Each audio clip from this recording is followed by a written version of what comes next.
Hello everyone, I'm Goat the GM, and welcome to the first episode of Ret-Con-Artists. I would like to dedicate this episode to our wonderful and fantastic team members, including our cast, Max Anthem, Icosa Hex, Alex, Ruthie, and Paul. Without you guys, I wouldn't be able to do this. This episode, which is our pilot episode, is called Integration. I hope you're all prepared to join Melendrach-Tim, Bjorn Saksisson, and Tarvok Ironflask as they figure out what the maintenance department is for the very first time. I gotta admit, this first episode was a lot of fun. It was a lot of weight off of all of our shoulders to finally get in and play. Even if we had technical difficulties, we kept rolling with it, pun intended. And the characters were able to half successfully integrate with the maintenance department. I'm gonna stop talking now and let you guys go ahead and listen. Thank you again for being here. I'm Goat the GM. Enjoy.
Welcome to Ret-Con-Artists pilot, episode number 1.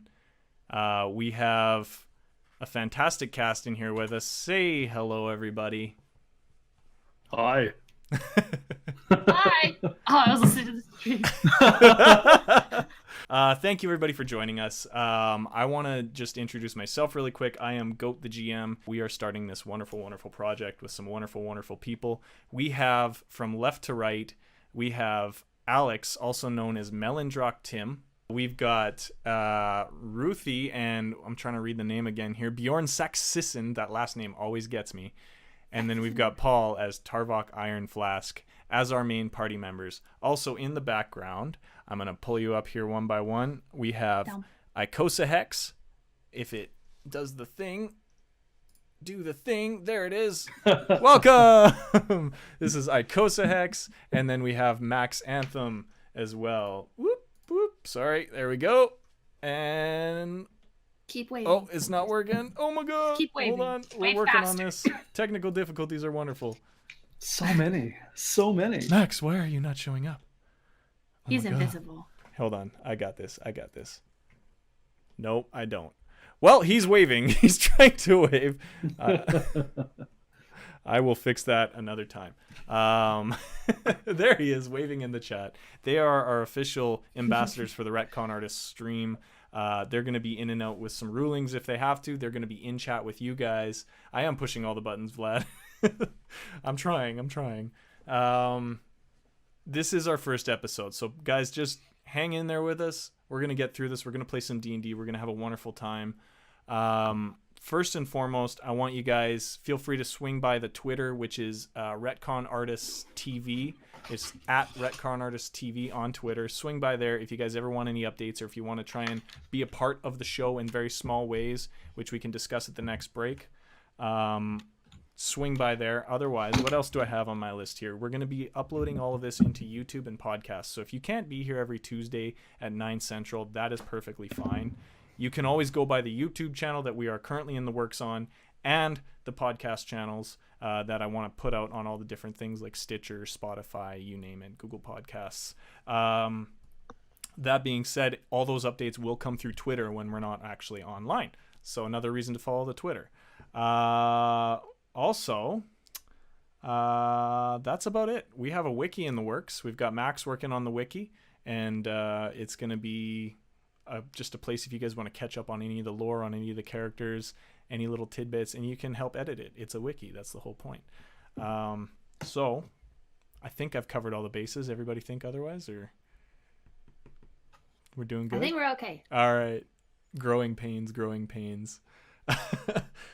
So without further ado, I would like our cast to introduce their characters to us. Out of character, just give us a description, starting with Alex. What are Melendrach-Tim? What is a Melendrach-Tim? A Melendrach-Tim is not...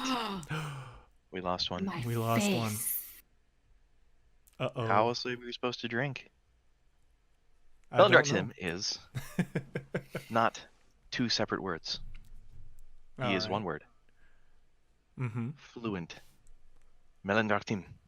Melendrach-Tim. Okay. He is a half-elf sorcerer at the young age of 25, 26. Haven't quite chosen one yet. And he is a little too ritzy for his own good. Okay. I like it. All right. Ruthie, who is now over in the corner there with a big ass face. Cameras are messed up. Okay, Max. Hop back in here when you can, buddy. We apologize, everyone who is trying to watch the stream right now. We have been having camera issues all night, and every time it kicks out, it screws with the broadcast here. In the meantime, Ruthie and your big face on screen. Hi, I'm Ruthie. Why don't you tell us about Bjorn? I'm playing Bjorn Saksisson, and he is a follower of Thor. He is a 6'6" hunkin' pile of man, and he is a Tempest cleric, which is like a war cleric, and he is he is going to smash everything and everyone. I will smash everybody. I might heal on the way, but like for now, we just smash. All right. So we've introduced Melendrach-Tim and Bjorn Saksisson. In the meantime, I'm gonna throw us on the BRB screen. We're gonna work on this a little bit, and you guys hang in there. We're gonna bring Paul back because he is running off an old laptop that's probably the age of time itself. So we will be right back. Okay. We're back, and we've got our Tarvok back. That is going to mess me up. That was my bad. It's all good. It's not your bad. It's Shaw's bad. True, Dad. All right. So we've introduced Melendrach-Tim. We've introduced Bjorn Saksisson. Now we need to introduce Tarvok Ironflask. All right. How? I don't really know what to explain to everybody. So I'm Tarvok Ironflask, and unlike most of your dwarven ancestry, I don't really have that thick Scottish accent that people know. It's a little bit more not Scottish, but that's okay. So I grew up in a traveling caravan, and I'm just part of I'm a guild artisan, and I love my work, but I also love to hunt. So I'm a very adept ranger. And that might go, I might want to hunt, I might want to tame the beasts of the land. I haven't decided yet, but I do like to drink. And I don't know if that's apparent yet, but it will be. His name is Ironflask. Indeed it is. All right. But I have a good time. Good. Thank you, guys. Thank you, chat, for standing by, and thank you, Tarvok, for that wonderful introduction. I don't think I need to introduce myself because I am the DM, and that's pretty much all you need to know. I am the disembodied hand and voice that comes down and smites them when need be. But we are going to get started. Our party finds itself in the middle of Baldur's Gate, kind of close to the Eastern Docks district. They've all received a pamphlet, which you can find in our Discord, the Survival Theory Discord. The pamphlet says, curious, good. Dig deeper, work harder, be better, fight fiercer. Not in that order. It says all those things, and it has the little icon on it that nobody really knows what the icon means. The icon itself is a triangle with a circle with an eye, and then a sword, a hammer, and a shovel all coming out from it. They all, for their own reasons, and we will flesh this out later down the road, for their own reasons have received this pamphlet, and it's just resonated with them. And they have basically all come together in Baldur's Gate. Sorry. Every once in a while my brain has to catch up to my mouth. They are now on... Which street is that? Forgive me. They are on Elfsong Street in the middle of Baldur's Gate on the eastern docks, like I had mentioned. And they're all kind of standing around.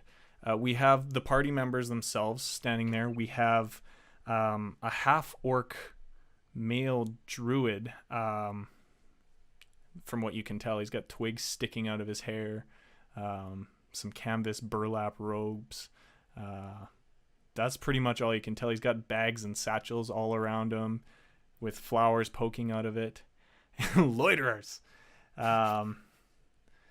We also have a human who looks like she's just ready to handle anything. She looks like she's ready to fight whatever comes her way. She's got a very, very large axe on her back, and she's currently wearing some very nice studded leather armor. You guys are all 5 of you standing outside of this strange, strange building. To the right of it is the Elfsong Tavern. Melendrach-Tim, you've been here many, many times before. Being from Baldur's Gate yourself, you're a smooth talker, and you know how to, I wouldn't say con people into things, but let's just say you're tricksy. This tavern is very familiar to you. Nothing too, I guess, crazy about it. It's just your own corner street tavern. On the other side of it is just a nondescript warehouse. You've walked by it every single day. For those of you that aren't from Baldur's Gate, none of this really stands out in particular to you. It doesn't seem like the shining jewels of the city. But right smack dab in the middle of these two buildings, in the alleyway, or what would be an alleyway, and Tim, you've sworn that it used to be an alleyway, is this ramshackle 2-story building. It's made out of gray stone. It has a very heavy but simple oak door on the front, and a single window on the top floor, which you guys can see just a flicker of light coming from. It could be a candle, it could be a small fire, you're not sure. You guys are all standing outside, and you see the fighters just kind of casually standing there, not knowing what to expect. The door's not open. It's not quite time, as per the time on the slip. You guys have about 2 minutes or so before you're supposed to actually be inside. And the druid there is just bouncing on his toes, smiling away. What do you guys do? You're standing outside this strange building.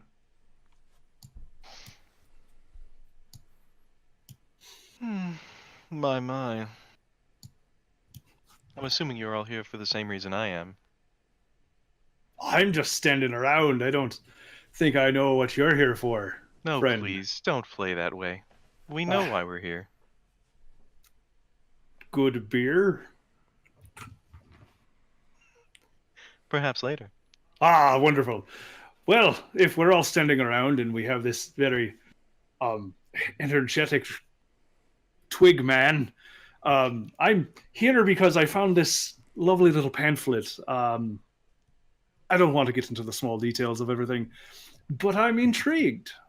It speaks to me on such a deep and personal level, or perhaps I just want to make some extra money. I haven't decided yet. And as you're saying that, the druid, who's been bouncing on his toes, just holding his own mouth basically this whole time, goes, I thought I was the only one. Oh my god, thank you so much. I thought I was the only one who was just super excited about this pamphlet. I found it in the woods one day, and I was just scavenging along with my little squirrel, and we just found this thing just sticking off of a tree, and I just don't know what to do with it. But I'm really excited to be here and meet you all. I'm just really excited. Should we go in? I think it's a good idea. He's very excited. I don't know what to do. Curiosity. Where'd you find your pamphlet? Me? Not you. You already told me. Oh, I was Everyone standing along else. in the woods and So rude. How rude. Well, I found mine in a place. Yeah, in a place. I told you I don't want to get into it. It's cryptic. I like it. I woke up and I had it. Plain and simple. What about the girl? And you all look over to this human fighter who's just been keeping to herself the whole time. And she just kind of looks over you and says, I don't know. That's kind of my business, I guess. I mean, I don't even know what this is about. So shouldn't we just kind of like wait until we talk to somebody? You know, I'm the gonna clock's light- ticking. It's only a matter of time.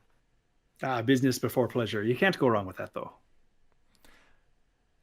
With that, the druid is just overexcited. He says, I can't help it. I just need to try. And he goes up to the door and he tries the doorknob and it just swings open. And as it swings open, you guys hear this faint, very, very faint, almost carnival-esque music coming from inside. And the druid... It does it. And the druid just simply gets even more excited. He hears the music and he goes, ooh, carnival! And he goes inside. I'm gonna light a stick of incense and stick it to the side of the door, and then say a quick prayer to Thor, and then I'm gonna go inside. Very cleric-like. Okay. You do so. Nothing of note really happens, but it now smells very pretty outside. I'm gonna hang back and let everyone else go in first. Okay. Oh, I'm also gonna have my warhammer out. Okay. You kind of, as you walk in with your warhammer in hand, you kind of think that it's a little bit overkill, actually. As you walk in, you're in a very, very simple room. It's beautiful, but it's very simple. There's a long green rug rolled out in front of you. And there are 6 chairs, 3 on each side of the room. The room itself is no bigger than 10 feet wide and about 20 feet long. And you have 3 chairs on each side of the room, all backed up to the walls on either side. You have a sconce with a torch over each chair. In front of you is a plaque sticking out of the ground on a stand that says the exact same thing that your pamphlet said, minus the date and time, just the slogan and the symbol. All right. At the end of the room, the source of the music is actually a small gramophone, and it's just on repeat playing this strange carnival-esque, it's like a harpsichord song, and it's just plinking away in the background. All you hear is harpsichord just playing, and it's cheerful, but it's just strange. It's like a very, very macabre elevator music for fantasy. Other than that, at the very end of the room, on the wall above the gramophone, is the symbol that you guys all saw on your pamphlets, except it's not just drawn in ink. It's fleshed out as a plaque. It has a big metal triangle with a big glass sphere in the middle and an eye in the middle of the glass sphere. It looks like it's just a beautifully piece of blown glass. On each side is a hammer, a sword, and a shovel going straight down. And it's just basically the centerpiece of the room. Everything is tied together by this one big centerpiece. Since you're the first one in, Bjorn, what color is the iris in that eyeball? Red. It is red. Okay. Ominous. Are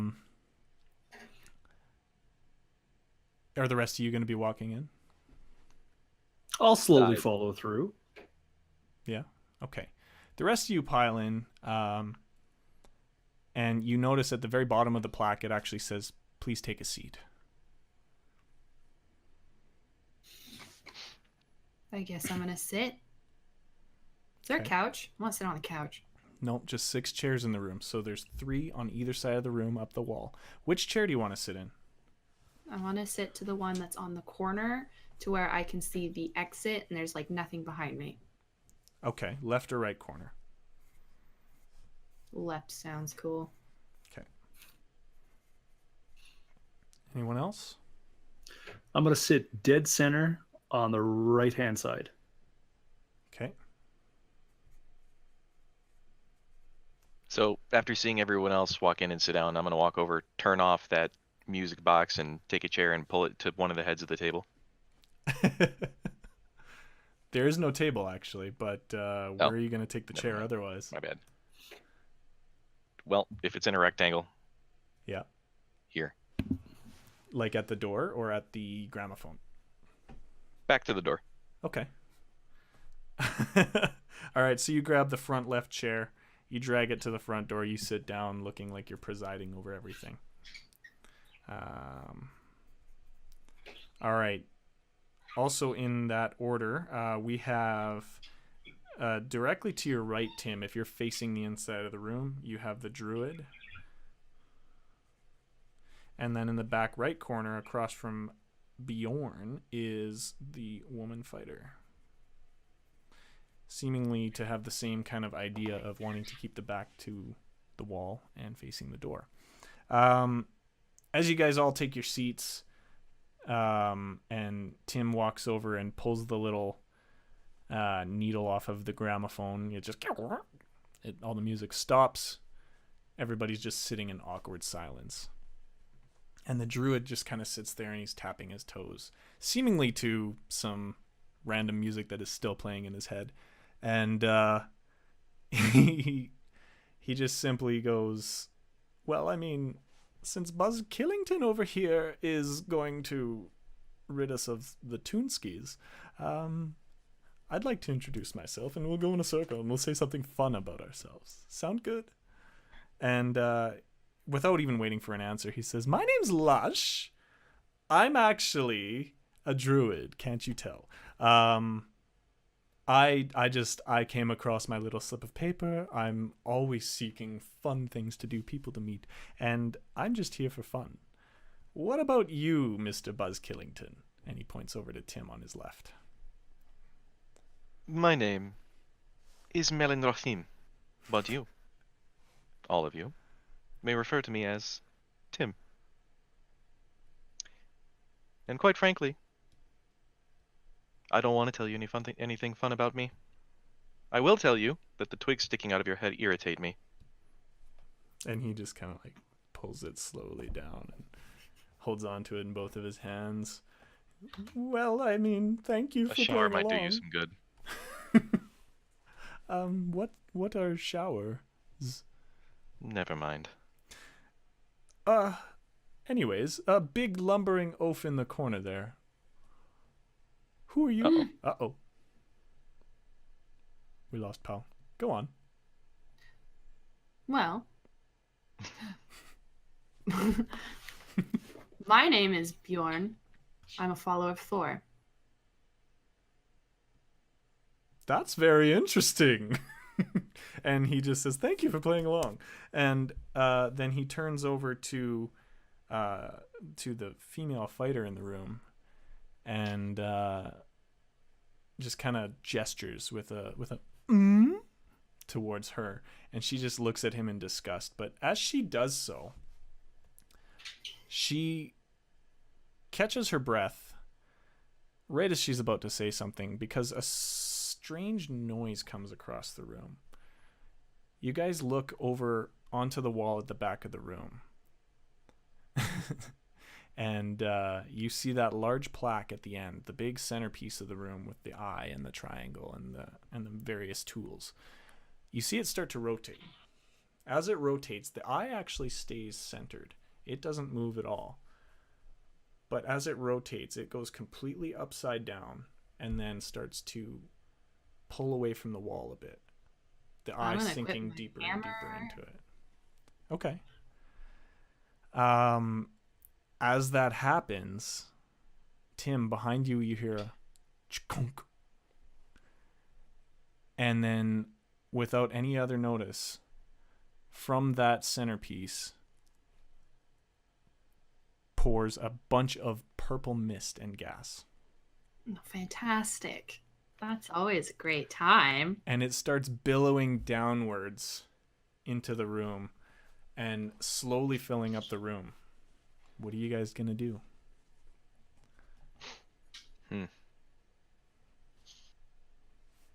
I'm going to hit the eye as hard as I can. Okay. Go ahead and roll to hit on that eye. Oh, that's my calculator. Okay. I got a 5. It's fine. Never mind. I guess I won't. Well, it's a 9, but it's just, guess I won't then. You're already feeling kind of dazed a little bit from this gas, and your hammer just kind of glances onto the corner of the triangle itself, and you just hear a wah, wah, wah, wah, wah from the metal as your hammer just vibrates in your hands, and it doesn't really do anything. It's very strong metal. Where is that window that we saw earlier, and are there any shelving units around? There are no shelving units. All you see around you is stone walls, very, very, very tightly nailed together wooden ceiling above you, and a stone floor with green carpet rolled down the middle. There's no other doors in this room. Can I pull that carpet out of the way and see if there's anything underneath there? Yeah, you can do that. So you grab a corner of it, and again, you're starting to get a little bit nauseous too. The carpet rolls back without any problem. It's not stapled down or anything like that. And it just looks like stone floor underneath you. All right, I'm going to take my longbow out, ready an arrow, and see if I can knock one right into where the mist is coming from. Okay. You do so. You fire your arrow you can see a gap in the wall from where the gas is coming from behind this plaque. It's sticking out about 10 inches from the wall, I'll say. Your arrow goes in quite accurately, actually. I'm not going to make you roll for that because you have some time. But it doesn't seem to stop any of the source, and the gas keeps billowing in. It's basically up to your guys' torsos at this point. Tarvok, it's up to your neck right now. It's basically about to choke you out. I'm going to need you to roll a Constitution save, please. It's going to have to be pretty high. Oh, that's not bad. 12.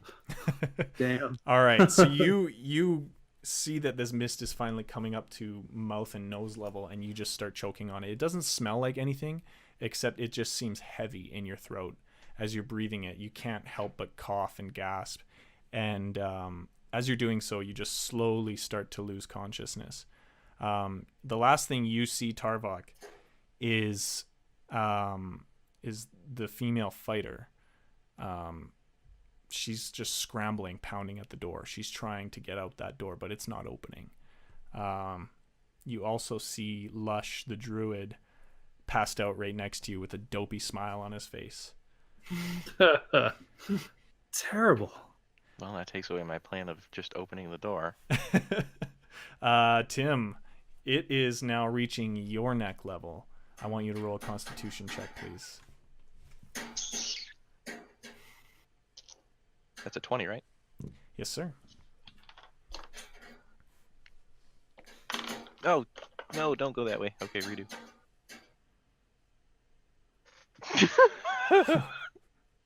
What'd you get, buddy? You got a 5. 5. All right. Wow. Same, Doing great. same thing. You are about Died. to say something very, very arrogant and very, very quippy, but for some reason you can't think of anything clever enough, and you just fall flat on your face and pass out next to Tarvok and the lush druid. All right, Bjorn, last chance here. I'm gonna need It's you my to. turn. Yeah. So you smashed that iron piece, and as you turn around, you actually see the human fighter, who you don't know her name yet. She is like staggering around, and she goes to the ground, grabbing a chair with her, and the chair just shatters at the back, and she is passed out. You are the only person alive because you are 6'6". Right, I'm super fucking tall. Oh my god, I got a 19. A 19. 17 plus 2. Thank you, God. Okay. You think it's probably clever to take a random piece of cloth from your jerkin or whatever you're wearing, and you kind of cover up your mouth, and you're able to stay clear for a while. What do you want to do now? Oh my god. Oh shit, now I have to be witty. Is there anything that I could do? If I want to roll to try and find something that might help, will that be perception? To find something? With perception, yes, but you got to be a little more specific on what you're looking for. Let's see.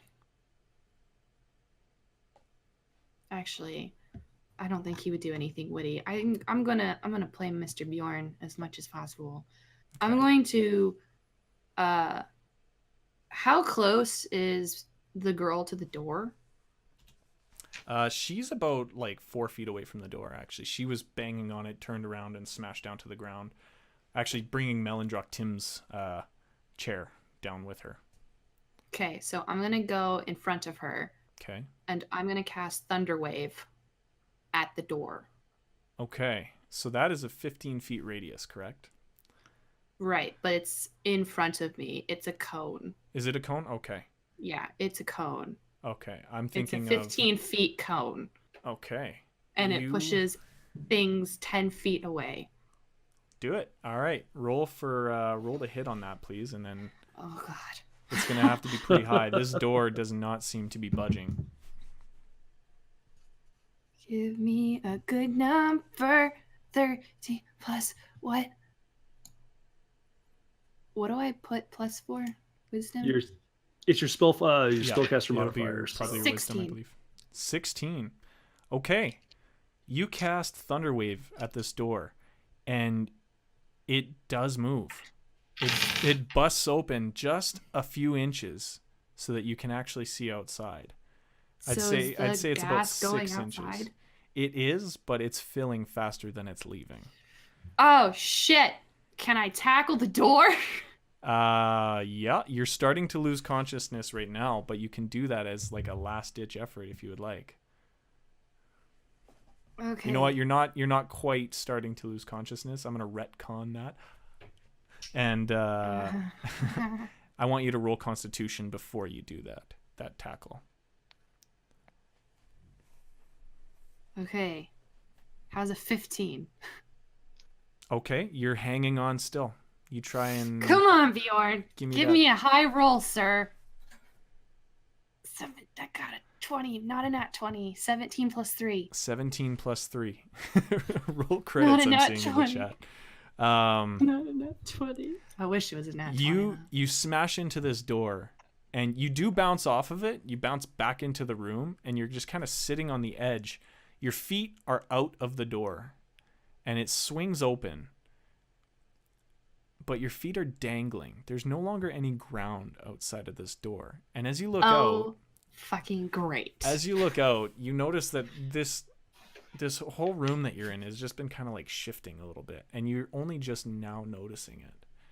And when you look outside, you see a massive, massive person like giant. I would say they're probably about 100 stories tall. And Can I hit it? and they're walking. You can't, because they're walking a little bit ahead of you, but you look outside and you realize that you are tiny. You are absolutely tiny, and you're being carried by a second person. And those are the last things you see as the mist finally takes you, now that you're sitting in it, and you all lose consciousness. I tried, guys. I really did. I tried so hard. You actually saw more than I expected you to. You guys don't really have any dreams. You don't have any visions, any ill effects from this gas. You simply wake up, all of you, all at the same time. You find yourself all just laying in the dirt. Everyone roll another Constitution check, please. I'm going to roll for the other two peeps. 22. Okay. 10. Okay. Much better. 17. All right. Tarvok is the first to wake. You wake up, Tarvok. You have this just strange metallic taste in the back of your throat. But nothing too horrible. It's nothing like some of the nights that you've spent at the pubs in your travels in your caravan. But you sit up and you realize it's daytime. It's no longer the evening, it's daytime, and you are on a very, very high cliff somewhere. This isn't exactly what I remember from yesterday. But How drunk was I? The Hangover, Part 7. This isn't where I parked my car. There's people. I vaguely remember some of ye, and I remember. There's that druid. He was friendly. Let's go poke him. And as you're talking and everyone's waking up, yes, you go and poke the druid. How do you do that? Are you doing it forcefully, softly? I take one of the sticks that's in his costume and just start poking him with it. Okay. He kind of shifts and he tickles it. And finally he's oh, I don't know a name. Give me a name, somebody. Sebastian. Oh, Sebastian, stop. And he wakes up and smacks the stick out of your hand and then looks at you for a second and, oh, I seem to have lost myself last night. Is everyone okay? Well, I've only spoken to you so far. Let's get your stick and poke everybody else too. As you guys have been talking, everyone else has been kind of shifting a little bit. The female, however, the fighter that's been hanging out with you guys, she's actually the last person to stir, and she's kind of finally getting to her feet while everyone's gathering around the center of what you see is a very large circular dirt pit. She gets up and comes to join you guys and just goes, "Oh no, this is not good. I don't know what this is, but I can tell this is not good." And she looks over the edge of this cliff that you're on. Half of it is a drop downwards, and half of it is a sheer cliff upwards to what looks like a peak, wherever you are. And right in the center is just a big, about a 40 by 40 circular dirt pit.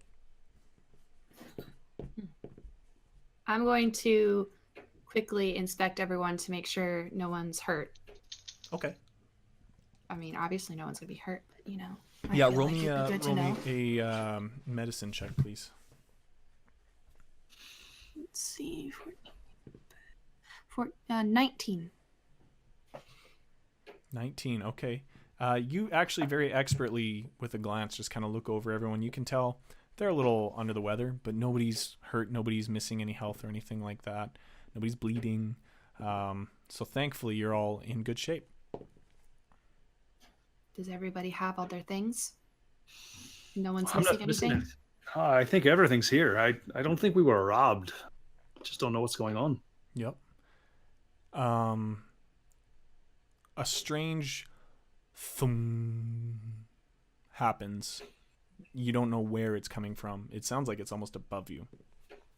And as it does, more of that purple mist just kind of appears from the sky and swirls down into 3 little spots in the side of the circle that's near the wall. And as it starts to swirl down into these little piles, they form into what look like 3 massive spiders that are all just standing there. And as you hear another thum, they all start advancing towards you. Roll for initiative. Yay.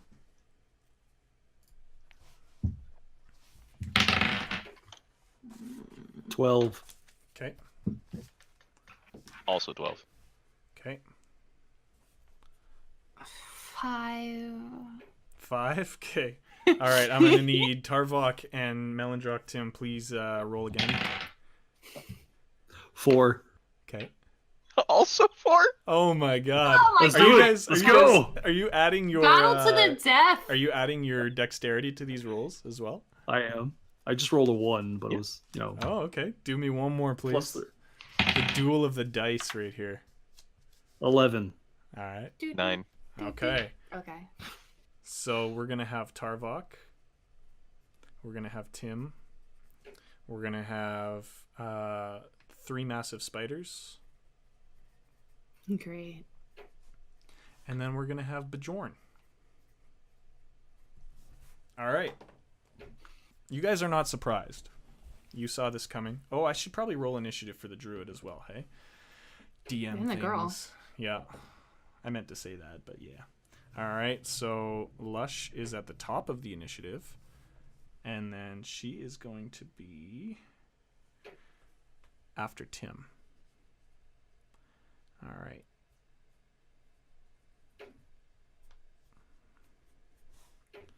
All right. So first off is Lush.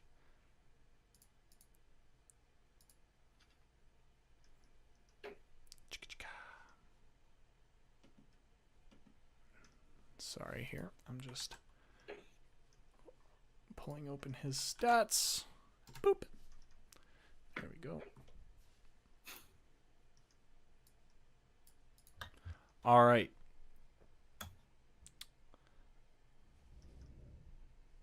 Is he not going to have his abilities? No. Apparently not.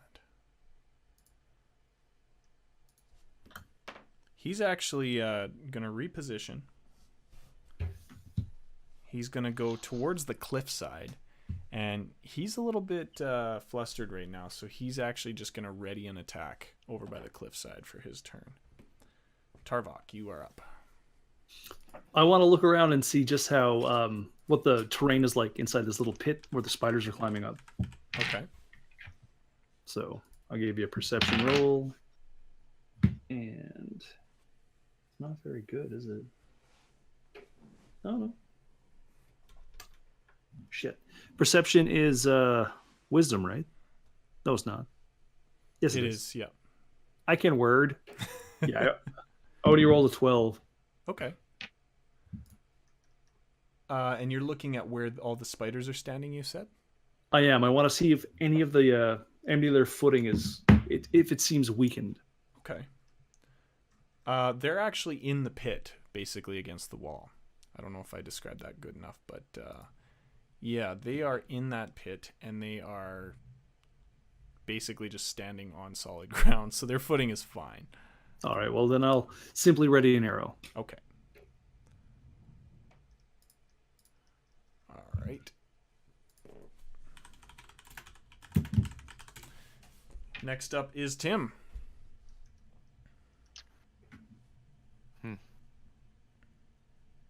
Well, I'm going to step back as far as I can away from them Okay.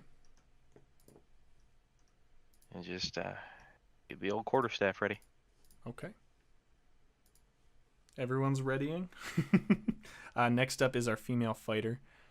She's actually going to be the bravest of all of you so far, and she's going to rush the spider that's in the middle. We're going to call him spider number 2. From left to right, it's going to go 1, 2, and 3.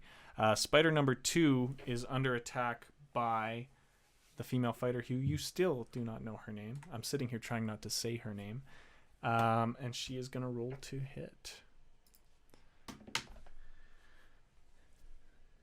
And she, in her haste, ends up stumbling a little bit, and her axe, actually sails just over top of the spider itself.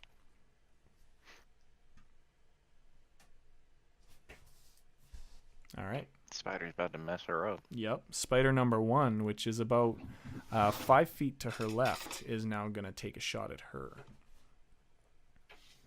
And it lunges forward with its talons. Yeah. She's got piercing talons, or whatever he calls them. I guess they would be teeth. Yeah, pincers. There we go, pincers. Penises. And it actually kind of clamps down a bit on her left leg, but it doesn't quite pierce her studded leather armor, luckily. Fangs works too. Thank you.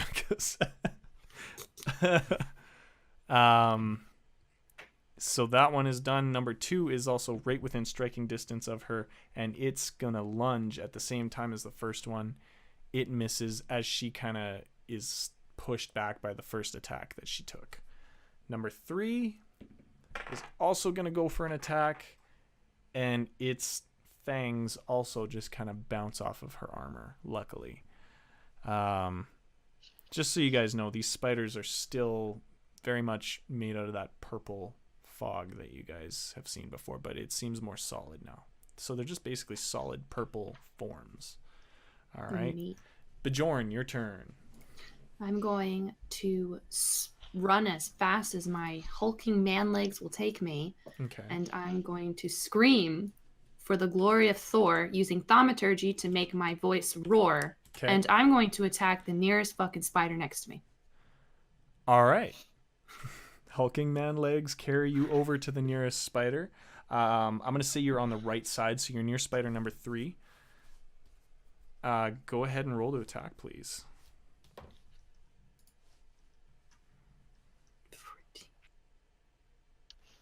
Be strength, right? 15 And plus proficiency if you're proficient with your weapon. Mm-hmm. And just for Oh, future, okay, I got it. I wasn't looking at the right spot. Okay. just for future reference, I'll allow thaumaturgy this time to be a bonus action, but yes, it is actually technically an action. Darn it. Oh wow. But that's This okay. One time. I'll let you do it this one time, but in the future, make sure your big booming voice is actually ready. Okay, I'll make sure. I'll have it always at the ready. Always. Okay, I got a 17. You got a 17. That definitely hits. Roll for damage, please. Oh wait, how many dice? I think it's 1. So yeah, 1d8. 4 plus 4, 8. 8 total. Yeah. All right. How are you swinging your hammer here at this spider? I'm going to swing it like fuck. Okay. You're doing the big old Babe Ruth, basically. Yeah. All right. So you Babe Ruth swing at this spider, and you connect solidly at its center abdomen, and you send it flying about 10 feet to your left. It looks really hurt as you see it struggle to kind of get up. Its legs are just kind of like as it like tries to right itself again, and it finally does, and it looks a little shifted to one side as it's protecting that side that you just nailed with your hammer. All right. Spider number 3 is now on the far left side of our map. It is looking hurt as shit. Next up is Lush. And what Lush is going to do, he's going to gather his wits here, and he is going to cast Thunderwave, which you already cast, correct? Me? Yeah. So Lush has kind of gone off to the left side of the map. If we're facing the wall, we'll say that left is when you have your back to the cliff side, okay? Just so you guys are kind of aware of where things are. He's going to cast Thunderwave, and it's basically a defense maneuver. In a 15-foot cube out from him, You guys are going to need to do a Constitution saving throw. He's not handling this situation very well. I can't fucking. So I need you guys to roll a Constitution saving throw, please. Well, I nat 20 that fucking Constitution roll. Bitch, I am Thor's follower. You can't thunder anything from me. 23. 23, okay. He's too short for it to hit him. Right over 21. me. All right, so you guys are going to take half as much damage. He's still going to hit basically everything. The spiders are also going to do the same thing. You guys are all fairly close together. Spider 1 fails, Spider 2 fails, Spider 3 fails.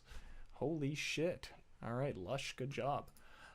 He's going to roll for damage now, which I believe is 1d8.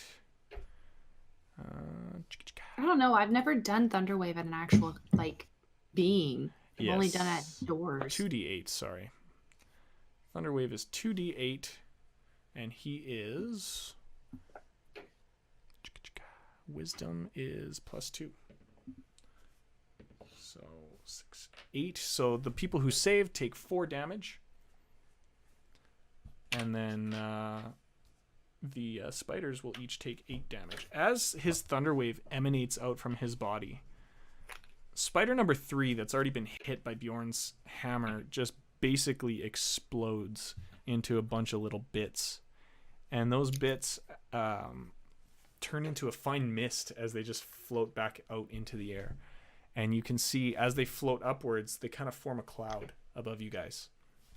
The other 2 spiders get slammed back into the wall, and as they kind of right themselves, you can see their legs are all kind of askew, and they get back up, and they're finally kind of righted, but they still look really, really bad. Next up is Tarvok, who has an arrow ready. I do have an arrow knocked, so I'm going to target spider number 2. Okay. Roll the hit. Yeah, 7. You do not hit, unfortunately. This thunder wave has kind of caused you to lose your balance a little bit, and your arrow just kind of careens a little bit off to the side, just glancing the rocks behind, and you see it just kind of sail up, come down, and stick into the dirt. Next up, do you want to move at all, or are you good? No, I'm just gonna be very upset with You're Lush. just gonna be salty. Darn it. All right, Melendrach-Tim. What do you got? Pretty sure my firebolt is a cantrip. Okay. Fireball.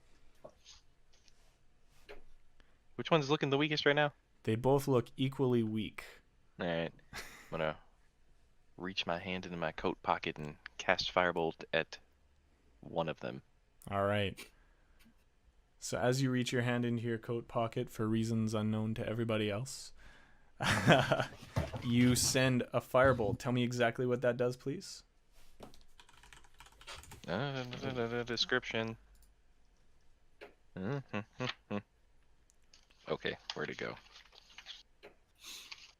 Oh, here it is. I got it. Target takes 1d10 fire damage on hit. The fire ignites any flammable object hit by it that isn't being worn or carried. All right. So Where's my you're 10? going to have to roll to hit, please. Oh, yep. That's 20 plus or d20 plus charisma? Yes. Thought so. Because charisma spellcasting. You got me You excited charm when the you said pants off 20. them. No, not yet. As a That would random cat tail goes annihilate. across the screen. I know. That's shoot. wonderful. Like a little shark. I'm trying to cast Yeah. fireball here, you guys. Do you mind? Okay, so 12 plus 3, 15.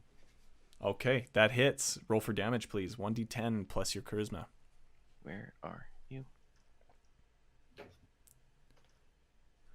There it is. Yeet. 5. 5. All right. Which one are you aiming at, left or right? Right. All right. So as your fireball connects with the one on the right, and you do 5 damage to it, it again just kind of like dissipates as you see your fireball go right through and bore a hole right through the middle of it. Your fire splashes on the rocks behind it, and the rest of this purple just kind of floats up in, and it joins the rest of the cloud above you. And the cloud just starts churning very slowly. Ominous. Yes. Next up is our human fighter. She's going to go and try and rewrite herself and take a swing at this last spider. And Don't fuck it up. she fucks it up. Yes, perfect. She is, you can tell she's incredibly frustrated with herself. Her swings have not been on par tonight as her axe just misses completely again. Apparently this whole situation has just gotten to her. Maybe she's not quite awake yet since she was the last one to wake up, but she is not doing well. And she just decides to disengage, and she goes back towards the edge of the cliff on the left side, right next to Lush. And just kind of hunkers down and waits. Next up is spider number 1, which is the last remaining spider, and is standing right next to Bjorn Saksisson.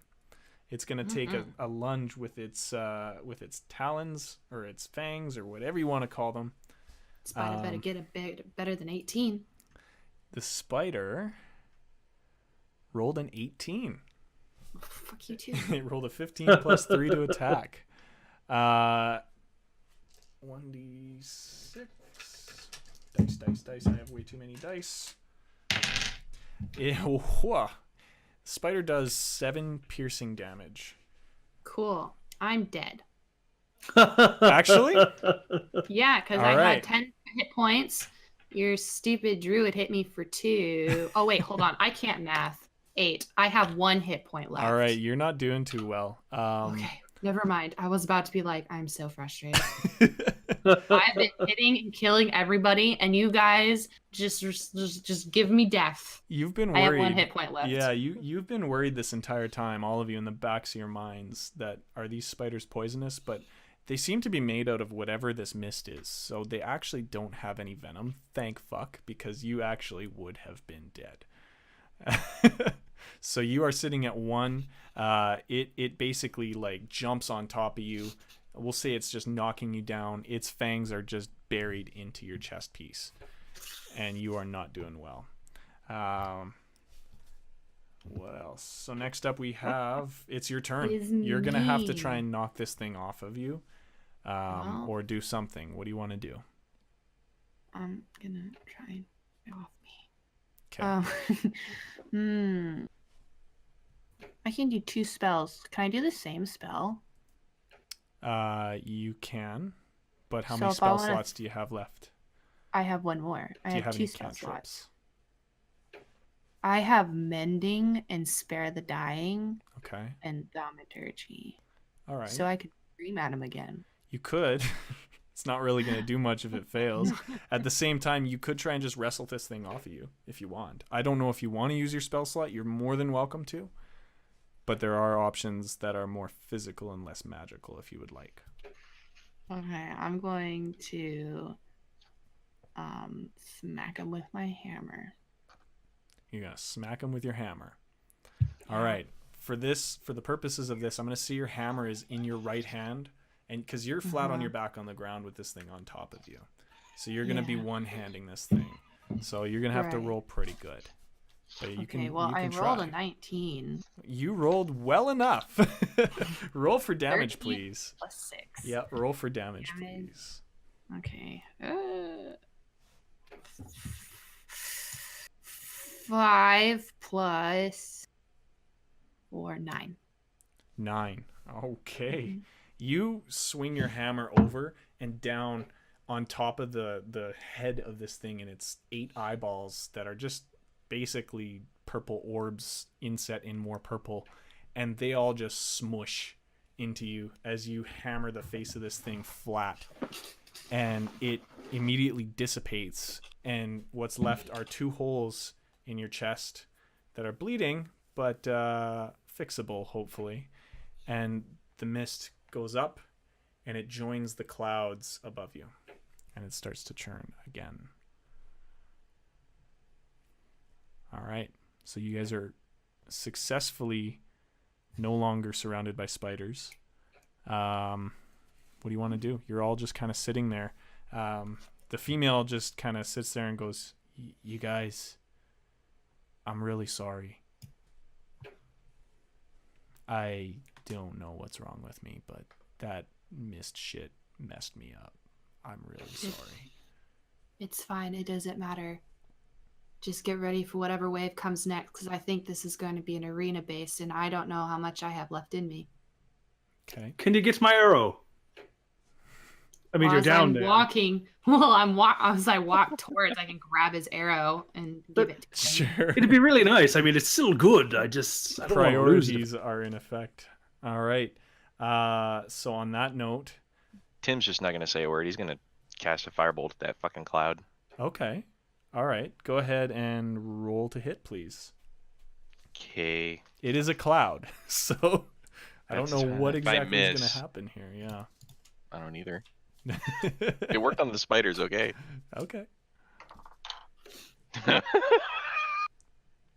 7. 7?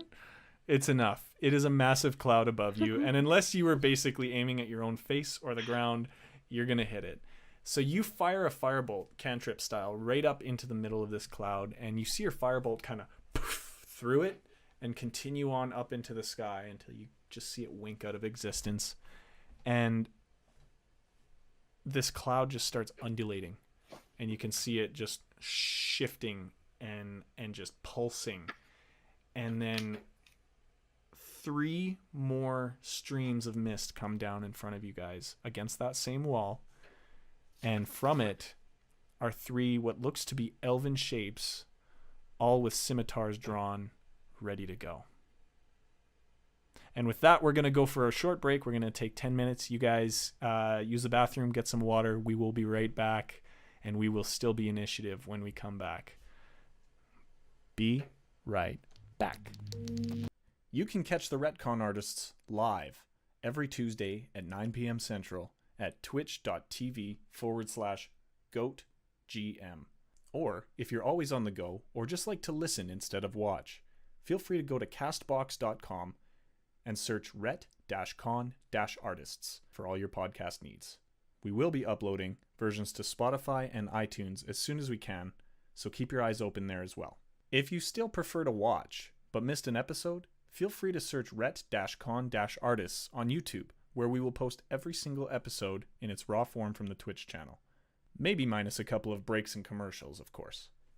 Don't forget to find us on Twitter, at Ret-Con-Artists-TV, or with the hashtag Ret-Con-Artists. Finally, if you'd like to talk to us in Discord, we have the support of the wonderful Survival Theory stream team, and you can find that in the links attached to this episode. Or, if you're watching the stream, you can type !Discord, and it will link you in the chat. Welcome back to the Ret-Con-Artists. I am Goat the GM. We have our party here. Say hello, everyone. Good evening. Wow. So last we left off before the 10-minute break, I hope everybody's all peed and watered and wonderful and good to go. Water your D&D plants. And they will blossom into wonderful adventures. Or die. Or That was terrible. Sorry. Terrible. Sorry. It was a group effort and we both failed.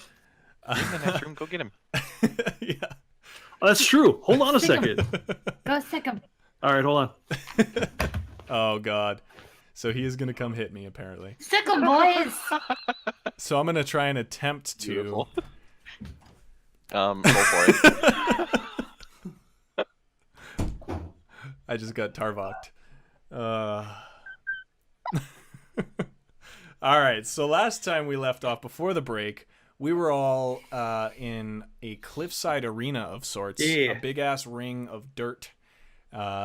You all fought and slayed some very large spiders made out of a purple mist, and that mist went up into the air, started churning. Melendrach-Tim decided to provoke it even further, and now you have in front of you what appears to be 3 warriors, all holding their swords, which are very scimitar-esque, and they look. And they are elven, are they not? They look to be very elven in shape, but they are just solid purple objects. All right. Cool. So I'm gonna need you all to roll initiative again, please. Dang it.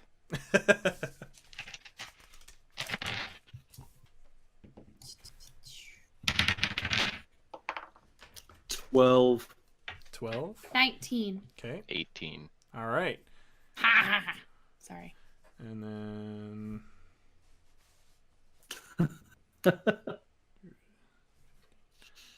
19. 18 is Tim, right? C. C. And then we're going to have Lush. And then we're going to have the female fighter. And then we're going to have 12 is Tarvok. And then we're going to have Elf 1, 2, and 3. All right.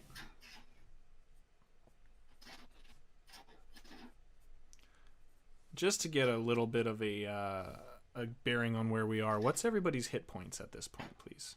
1. I've got Because 9. everyone is attacking me, and I'm killing everyone. And how are you doing there, Tim? I think I was at 5 or 4.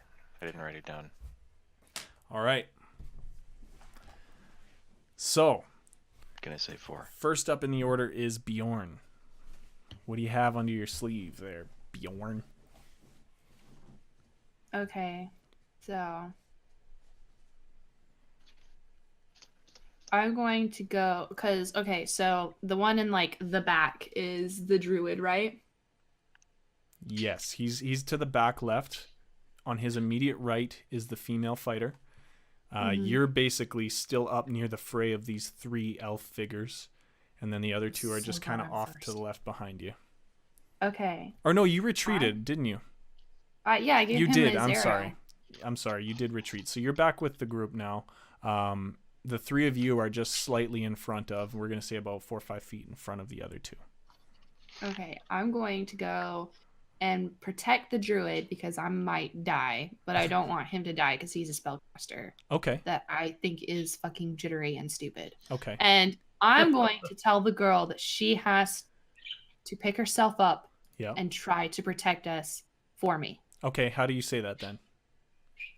Okay. I don't know your name, but I'm going to need you to protect them for me. I'll protect the druid, but you need to attack. So collect yourself and go hit something, please. Okay. And this female looks at you dead in the eyes and goes, I like you. Thank you. I needed that. And she just kind of like slaps her face a little bit and goes, and then says, by the way, my name's Ileana. And she takes her axe up in her hands and she steps forward a little bit. I got her name. We're going to marry. No, it is not Gretchen. All right. Next up, Melendrach-Tim. Can I try to talk to these things? Sure. What do you say? See if I can get a response out This of will them. be a free action for you right now before you actually take your turn if you want. What do you want to say? Do you fools know who we are? That is so Tim. And they just kind of all look at you, do a little flourish with their sword, and then just continue standing there. They have no idea what the hell you just said. Good job. I'll take that as a no. All right, now what do you want to do, Mr. Diplomacy? Now I want to hurl a fireball at the left one. All right, roll the hit. Bolt. Firebolt, firebolt. Sorry. Spider-Man.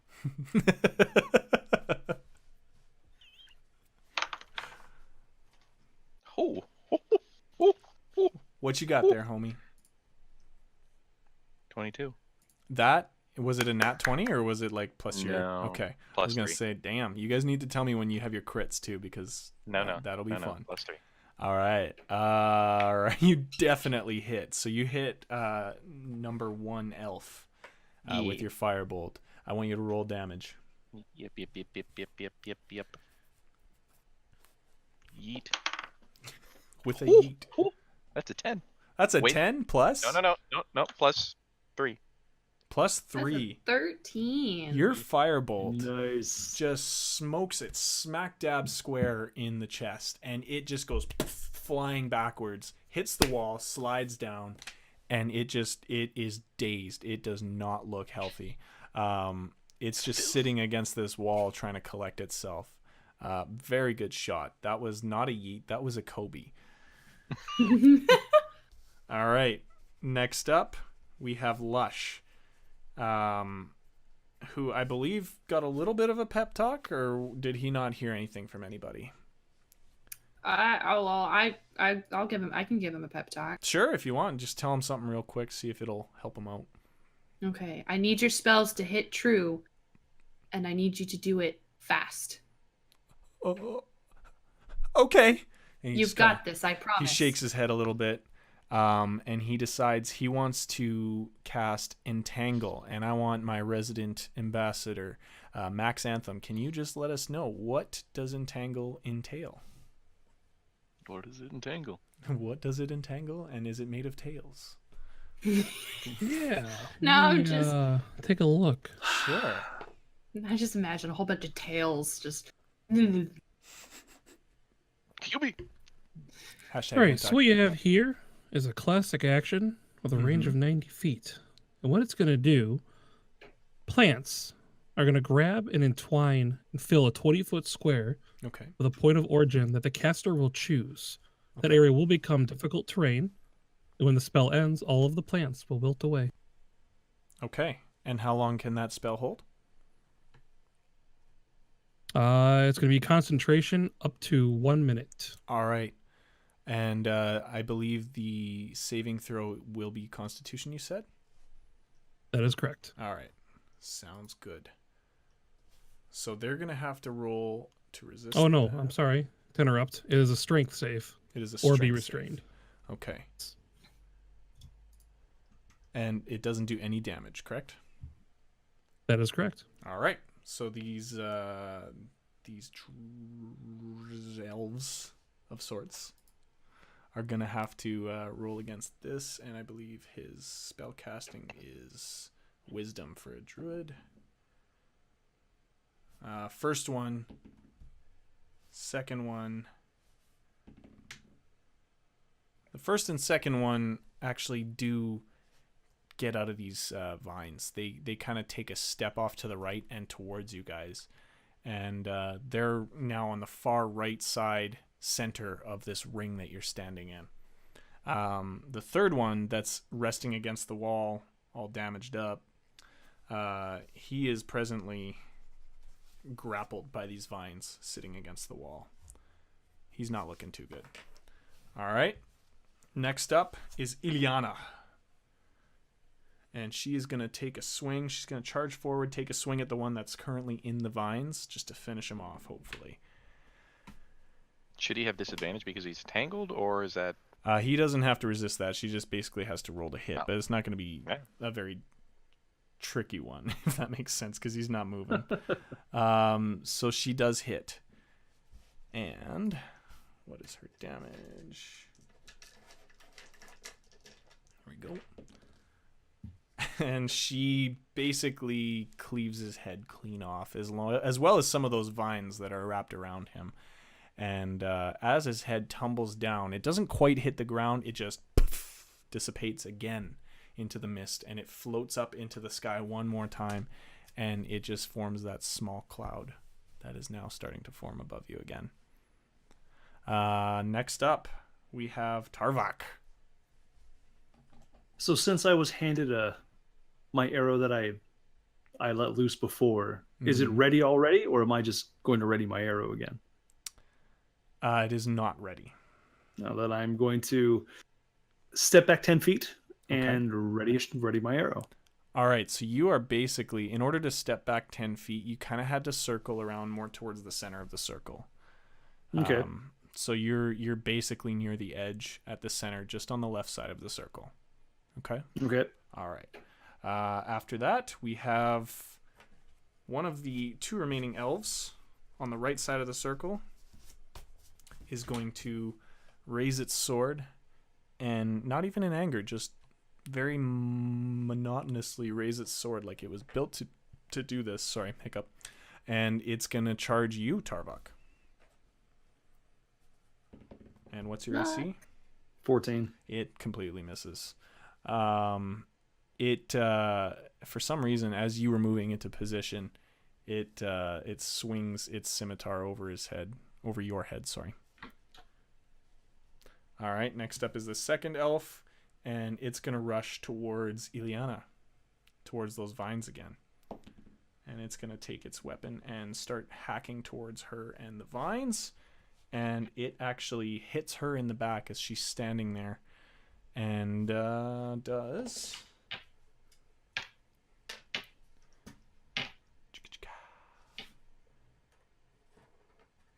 3 damage to Ileana.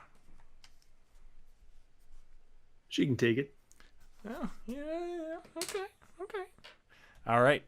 Next up is Bjorn once again. Cool.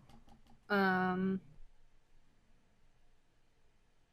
I just be ready to jump in whenever I want? Yeah.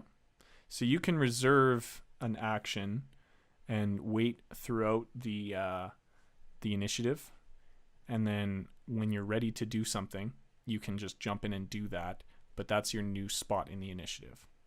Okay. Mm-hmm. Sound good? Okay.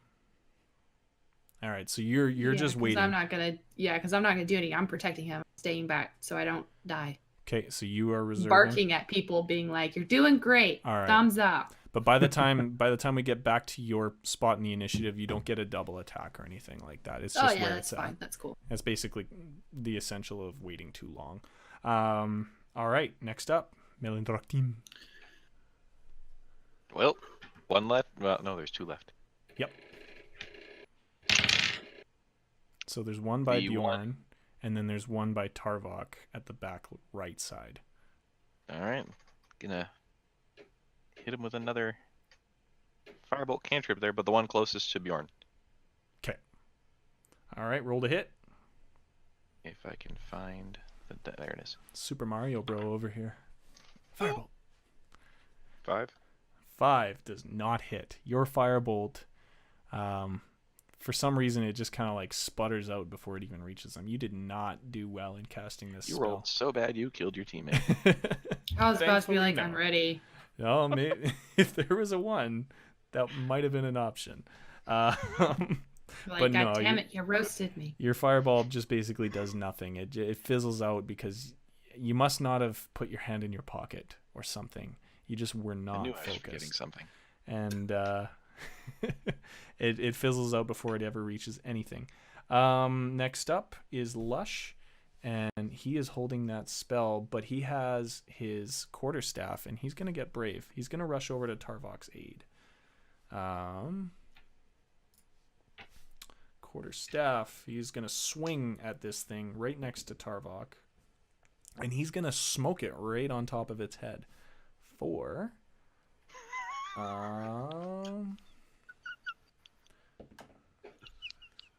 6 damage. Are you No, read the chat. Uh-oh. If at first diplomacy doesn't succeed, fireball. Fireball again. Wonderful.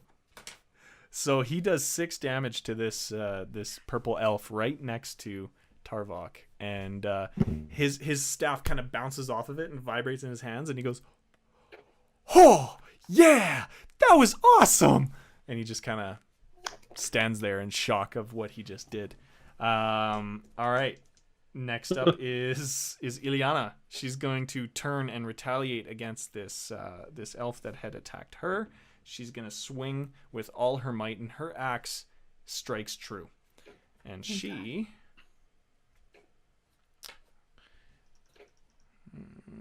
does 8 damage to this thing. Oh, hot damn. So her axe just basically embeds into the purple of this elf, and you can see, like, it's not bleeding, but you can see it's buried into the purple of this elf. And it just kind of crunches off to the side a little bit. Next up is Tarvok with an arrow at the ready. Throw it, not shoot it. Yeah. What do you want to do, Oh, Tarvok? really hard. Yeah. So we have one over by Bjorn, but we have the gentleman who was skulled in front of me, right? Yes. So instead of firing an arrow, I'm just going to jab him right in the throat. Interesting. With the arrow. Okay. Nice. That is an interesting turn of events. You go ahead and roll to hit, please. 21. I'm going to say you definitely hit. What will be the arrow damage? I'm going to say... Normally it's 1d8. I'm going to plus call my it... Yeah, I'm going to call it a 1d6 because it's not going to have the same force as your bow would have. Just for Okay, do you want funsies. strength or dex for this? I guess strength. Yeah, give me a strength. Probably strength. It's right next to you. I hit for 6. You hit for 6. All right. You... Holy shit. Yeah, you jabbed that arrow basically right into its head. It doesn't drop, though. It just kind of staggers back a little bit, and it is precariously close to the edge. But it is still very much alive. You're not sure exactly how. I mean, logic tells you that it shouldn't be alive with an arrow sticking through its face. But you hit it. All right, next up is elf number 2, which is the one near Ileana. And that is, it's going to reach down, and it's going to try and pull Ileana's axe out of its side. And it succeeds. It just grabs the handle of her axe and just rips it out of its side. And it's going to do a strength check against her to try and disarm her. And it rolls a 4, and Ileana rolls a 17. She notices that this thing is pulling this axe out, and she quickly yanks it out of its grip. And that is the elf's turn. Next up is the one precariously close to the edge, and it's still kind of careening backwards a little bit. It's going to try and do a dex save. You're going to move lose its that feet. arrow. It successfully kind of waves its arms in a very comedic purple fashion, and it kind of catches its feet, and it's standing basically right at the edge of this cliff. And it's going to move forward about 5 feet towards you guys again. All right, next up, Bjorn. You're still sitting in the waitings. What are you going to be doing until then? Are you going to be waiting for a certain thing to happen in order to jump back in, or are you going to... What do you want to happen? Is it my turn again? It is, yeah. So you can continue to wait, but what exactly are you waiting on? I was going to wait until something attacked the druid, and then he moved. So that just got rid of my plan. Okay. So I'm going to go help Ileana. Okay. And I'm going to attack it with my hammer. Okay. Hopefully I don't die. Roll to hit. Oh no, my dice. Okay. Okay. So I got a 19 on my roll. So Yep. plus everything No, else. you definitely hit. Roll me some damage, please. I got 8 plus. I think it's 4. That is plenty. You bring your hammer down with ultimate force on top of this thing, and it just basically crumples until the point of breaking of all of the purple mist. So it continues to smush down until all of a sudden it just explodes outwards into a mist. Satisfying. And ultimate force, Vlad. Ultimate The most force. open force. And and the mist goes back up and it rejoins the cloud once again. Next up is Tim.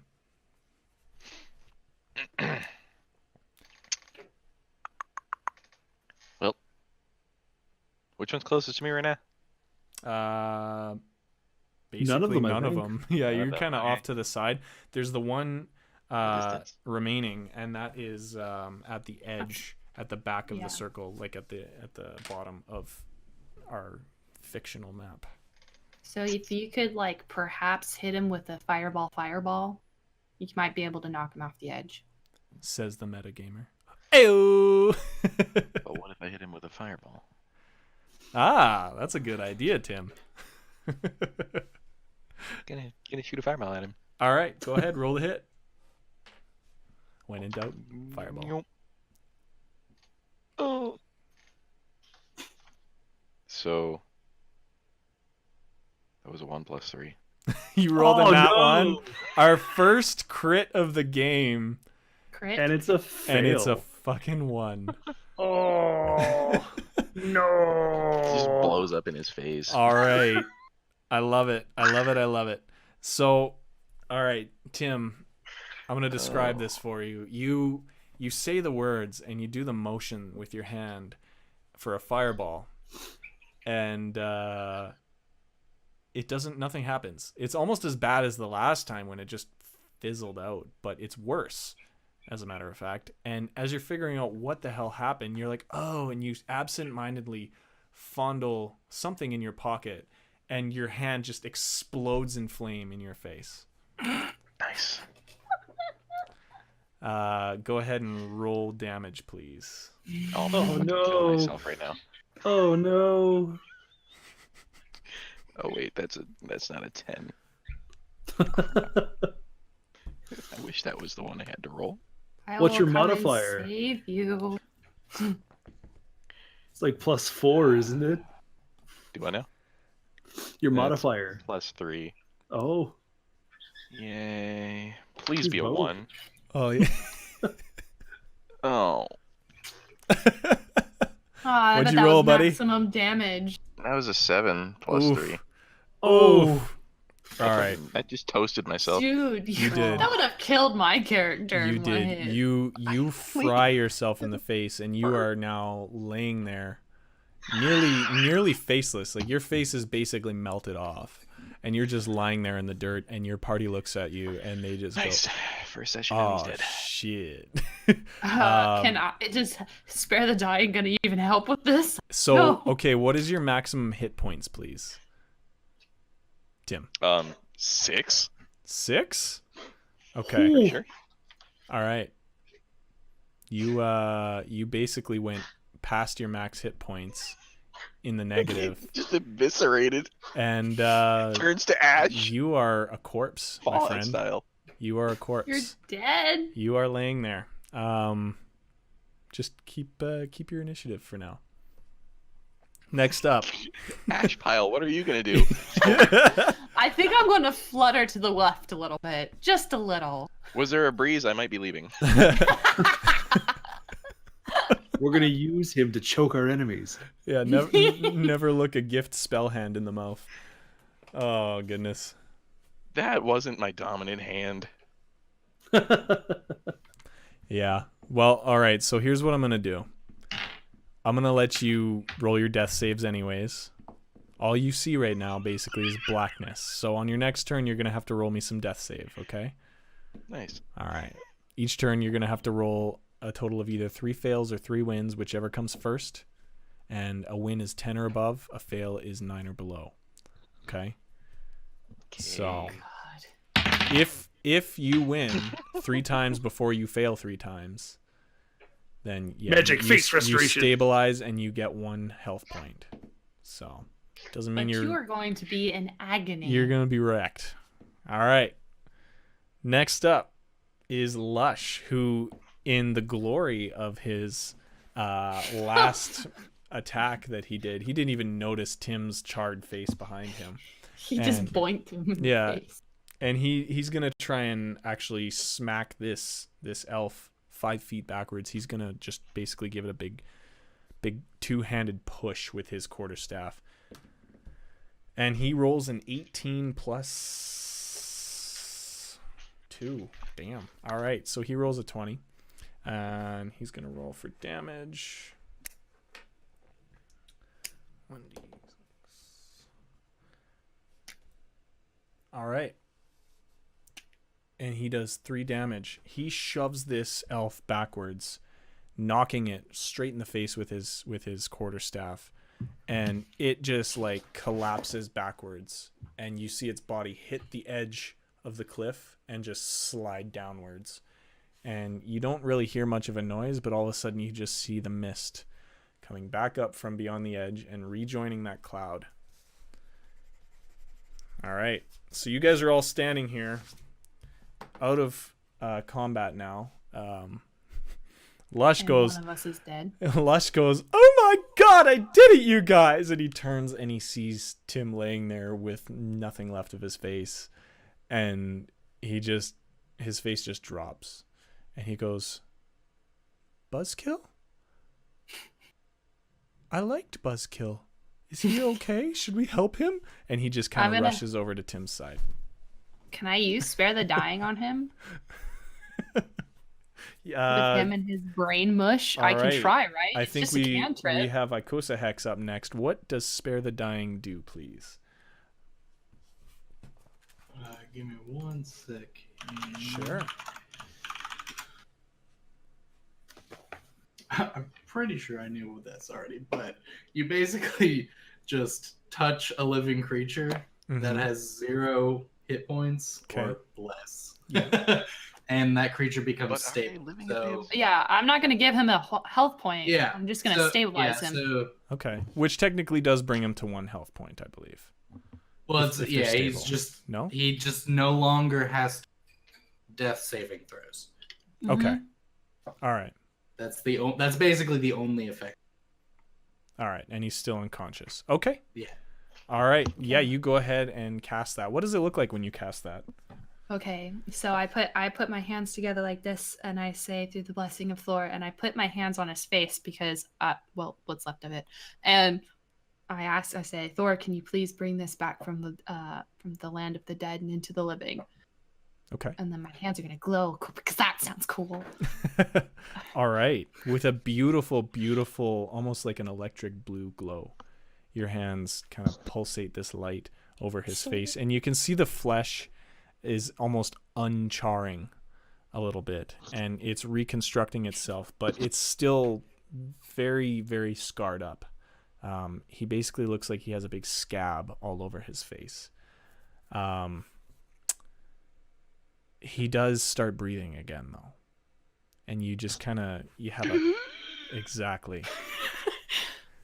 Perfect. And he stabilizes. He's just laying there. He's stable. And you guys are just hunkered around him. Anybody else? Okay. No one else is going to do anything while he's breathing. I'm going to do another ritual because I think it's cool. I'm going to grab some of the war paint that I have in my knapsack, and I'm going to put blue streaks on his hands. Okay. For good luck. Okay. Cool. So he doesn't hit himself in the face again. That's very thoughtful of you, Bjorn. so yeah, the blue paint reminds him not to look in his spell hand again. Remember, you only want to look at the blue part. Don't look at the No, that freckle wasn't there before. Wonderful. Okay, Tarvok, what are you doing over there, man? You're just kind of standing near the edge. Uh-oh. Uh-oh. Oh, no. It got Here serious. he comes. Here he comes. He's going to hit me. Protect your forehead. Yeah. Hello, sir. I don't like it. He's smelly and I want to vomit. All right. You're going to die. It's so disgusting. All right. Hopefully his computer has stabilized by the time he gets back. Unlike me. Yep. You are stable. Hey, he's back. All right. Gab face. Can you hear us? I can hear you just fine. Beautiful. All right, okay. we can hear you better. A lot better. Awesome. Are you going to do anything about it being smelly or wanting to vomit? Or are you just going to stand there and just being like, oh. I've smelled some pretty nasty things, growing up in a caravan, being drunk half the time. So I'm just going to go, oh, it's worse than just bad breakfast. Oh, not a fan. Breakfast. All right, so you guys are all hunkered down, and Ileana just kind of looks up again at the cloud, and she goes, all right, I don't know what the fuck this thing is, but we need to figure out something different. Apparently fireballs don't work with it. Anybody have any ideas? It seems that provoking the cloud makes it upset. So it's not like we can just blow a wind and cast it aside. Well, so does anybody know how to do that? I have Thunderwave. That might be able to push it away, but attack, if it views it as an attack, it's going to bring more creatures, and I don't know how many attacks we can withstand. So we're gonna have to use our heads and not our axes. And while you said Thunderwave, you saw Lush's ears just kind of perk up for a second, and he goes, "I have that too!" And he basically just talks over you the whole time, and he casts Thunderwave up at this cloud.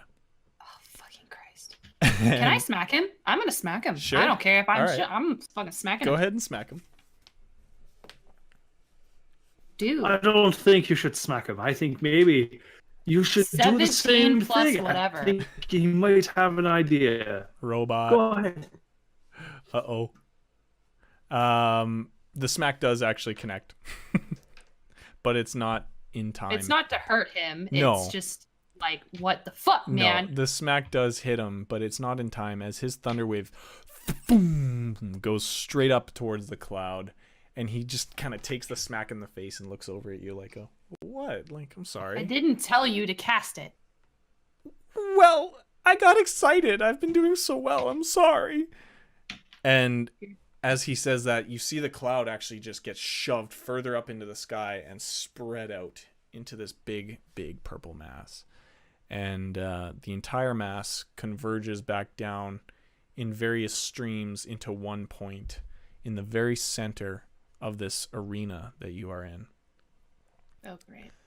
And a big hulking mass, which strikes you all as a skeleton shape, but much, much larger, probably about 10 feet tall, and it has two very large horns sticking out of a bull-shaped skull.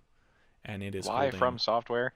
It is holding a very large hammer in its hands, big purple hammer, and it's staring at all of you. Great. All right, and I'm just gonna drop this thing into initiative. We're gonna keep the same initiative as before, and it is actually going to basically go last. Good. So you guys have been basically expecting something to come out of this cloud, which it did. And this large Minotaur-esque skeleton, purple skeleton thing, is now lurking in front of you. First up is Bjorn. Any plans, guys? Not that I can think of. It's a giant, smoky skeleton. Pretty sure I'm still sizzling. Yeah, you're charring. Hold on. I'm gonna ask it to basically everyone before deciding to do what I want to do. So does Ileana or Lush have any ideas on what we should do? Lush is basically beside himself in worry. He feels terrible about what he just did, and he doesn't really give you much except for, oh fuck. And then Ileana just kind of goes, I guess we're gonna have to deal with it again. And yeah. Okay. Well, I guess I'm gonna go attack it. All right. Running up to this bitch and smacking his shins. Okay. Go ahead and roll the hit. Nobody's taller than me. 15 plus 15 plus 6, 21. 21. That definitely hits. Roll for damage, please. Okay, 7 or 11. 11. Damn. All right.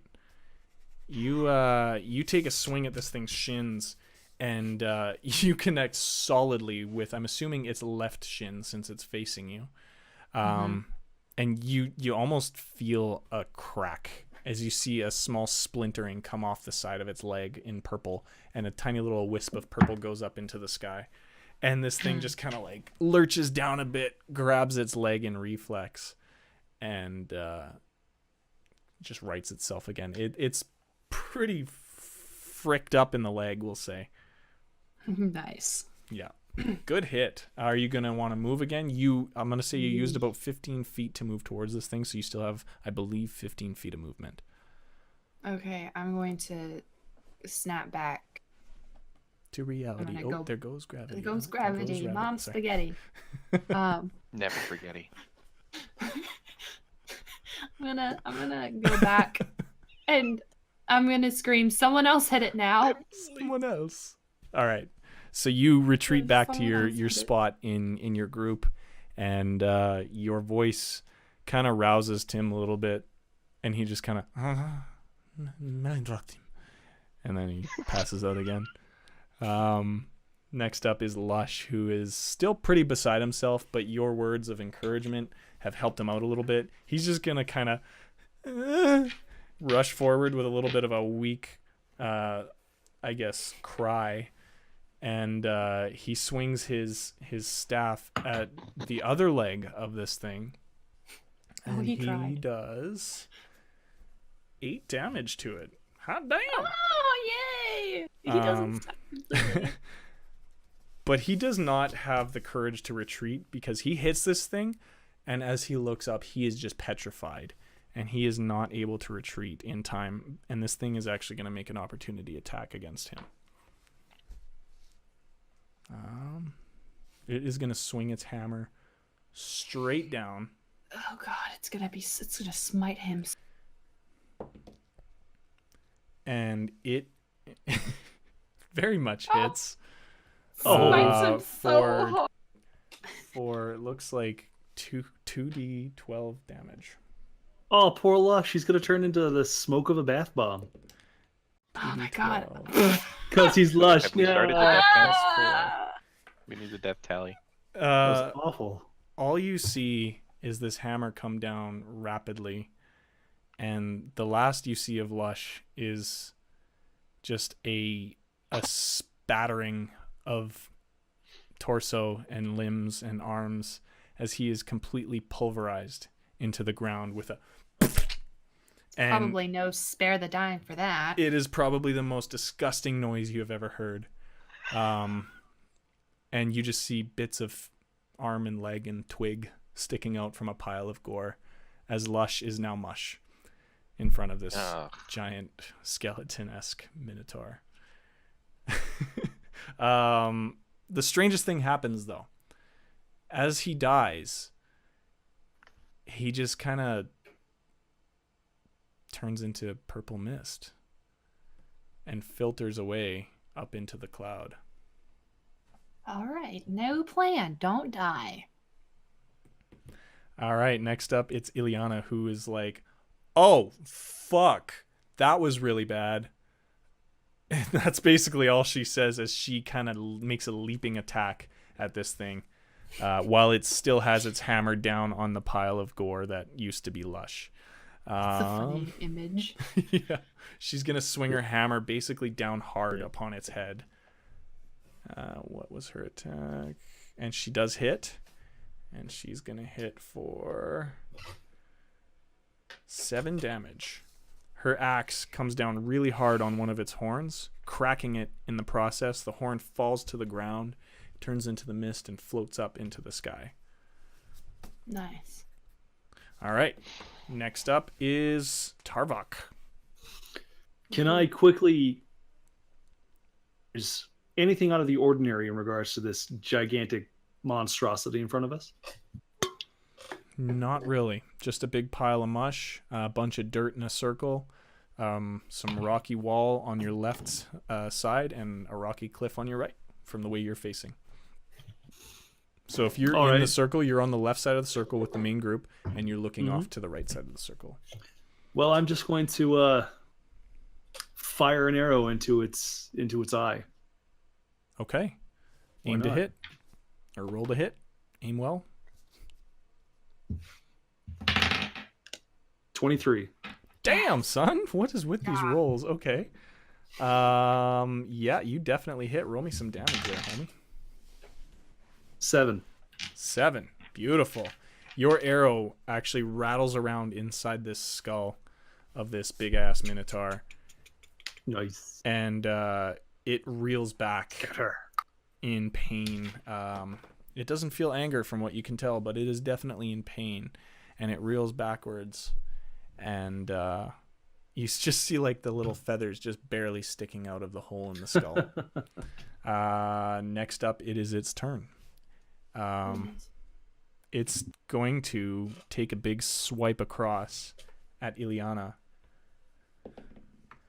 And as it does so, something maybe with the arrow in its eyes completely fucks it up because it just rolled a 1, peeps. That's my first one of the night. Yes. And its hammer goes flying and embeds into the rock wall beside it. That's not good. Yeah. Next up is Bjorn.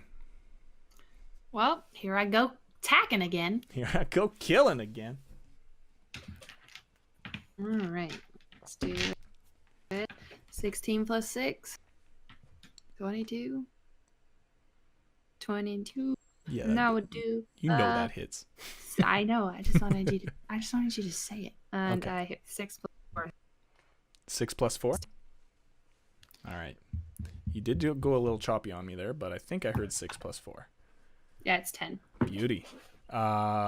Describe your swing for me, please. Cool. I am going Uh-oh.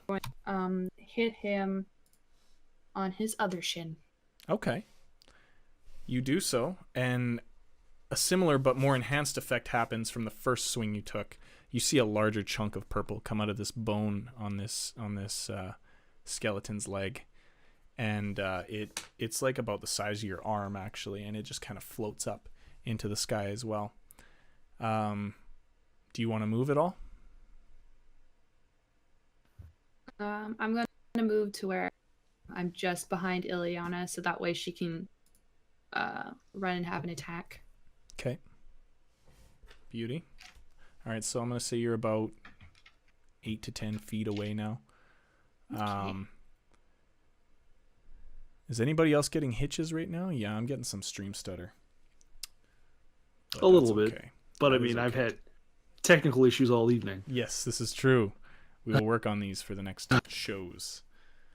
You know what? We are going to take a short 5-minute break. What I'm going to do is I'm actually going to close the stream really quick, so stick by. I'm going to close the stream, refresh it. We're going to get back into it in like 3 minutes here. Okay, peeps? Okie dokie. All right. We will be right back. We are back. We hopefully fixed the stuttering. Hopefully everybody is back here with us. And welcome. Someone remind me of where we were at here. We just had a shattered leg again. Beautiful. So you moved back behind Ileana. All right. Mm-hmm. Beautiful. And it is now no longer Lush's turn. He's dead. It is Ileana's turn. She's going to take a big ol' heaping pile of swing at this thing. Yeah. And she is gonna miss. Her axe just basically glances off this thing's leg, and she decides it's time to get the fuck out of Dodge. So she's gonna retreat back to the main group and kind of hunker down again. Next after her is Tarvok. What you got? Well, since the last arrow that I threw went so well, I'm going to do it again. So I put another arrow inside its eye once more. Same eye? From where in position is the best one to hit. Okay, that works. Roll to hit. Oh, don't say it. Don't need to. I'll show you. Where? Beautiful. That would be It's a not. one. That is a 1. It's beautiful Please to me. don't kill yourself too. Oh my god. Join me in the land of the not dead. The Yep. sorted but not really dead. As you draw your bowstring back, you hear in the bow that you made yourself way back when you were learning to be a ranger, and the top half of it just snaps away at the hand, and it flies back and just goes flying off the edge of the cliff. It unloops itself and goes flying off the edge of the cliff, and you no longer have a short bow. You have half a short bow. You have a short bow. So It's very short. that really sucks. Do you want to move or anything? Bonus actions of sorts? Well, I'm going to retreat. I'm Okay. going to retreat. We'll say 20 feet. All right. While taunting this gargantuan bull skeleton. What you don't know is I'm an expert in bowless archery. That's right. I'm really good at stabbing things with arrows. Wonderful. All right. That catches its attention, and it just kind of, for its action, it looks over at its hammer stuck in the wall, and it just sticks its hand out, and the hammer turns into a mist, and it just forms itself back again into its hand, and it turns and moves towards you. But that is its turn. It's about 5 feet away from you now. It's lurking basically right above you, Tarvok. Bjorn, you basically just got stepped over top of. It basically walked right over you towards Tarvok. You're now standing Sweet. behind it. I'm gonna smash it. I'm gonna All right. fucking- It's gonna die today. Okay, roll the hit. What are you aiming for? I'm aiming for his Hit it where its ass would be. like this bone. Pelvic Elbow. thrust. I don't know. That thing that connects it, that makes it walk. Okay, so the leg bone connected to the hip bone? That thing? Can I jump that high? It's Oh. actually, this thing's only about 10 feet tall, I would say. So you could reach it with a swing. Absolutely. Sweet. That's where I'm aiming. Which So begs the basically, question, yeah, how it's did he step over a 6-foot individual? a big, Big step. big step, which is Paul's favorite word. Torso. Okay, well, Yeah. 18 plus 6. Yes, you hit. Roll for damage, please. Okay. 5. Your hammer strikes true, but it's not as strong of a swing as you would have hoped, and it doesn't quite crack anything, but it definitely makes a little bit of damage to this thing's interiors, we'll say. And after that, it is Ileana's turn. She has retreated back to the group. She's basically right next to Tarvok. She's gonna, in a last-ditch effort, take another swing at its left leg, which is the first one that was cracked. She's gonna hit. Uh-oh, and we lost Paul again. God damn it. Back at my best flesh.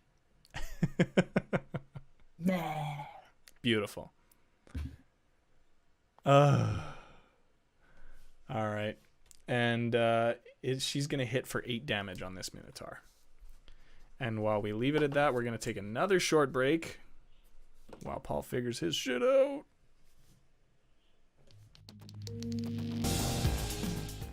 All right, we are back, hopefully, from the last break that we will take. We've got our cameras back up, and we last had, I believe, damage done by Ileana.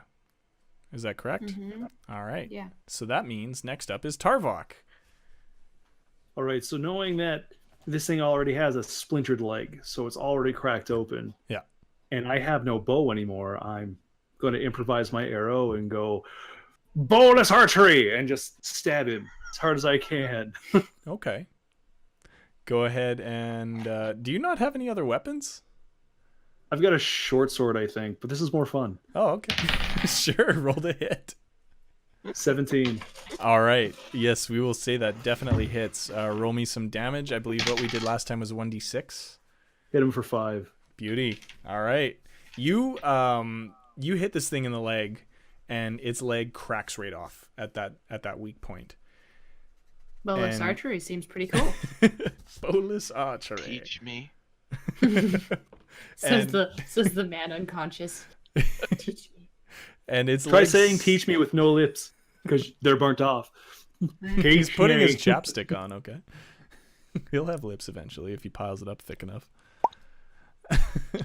So his leg snaps off and it sticks into the ground, and this thing is hobbled. It is just basically looming still over top of you, and it seems extremely unstable. It seems extremely damaged too.